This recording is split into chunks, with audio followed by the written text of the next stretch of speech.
కథలెన్నో చెప్పారు, కవితల్ని రాశారు, కాలాలు దాటారు, యుద్ధాలు చేశారు. ప్రేమలో తప్పు లేదు, ప్రేమలో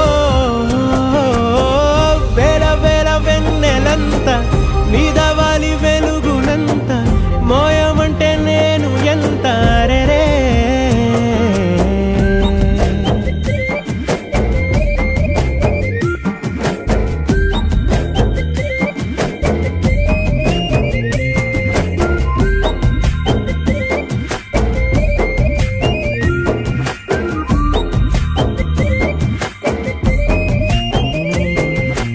ఆకాశం తాకాలి అని ఉందా, నాతో రా చూపిస్తా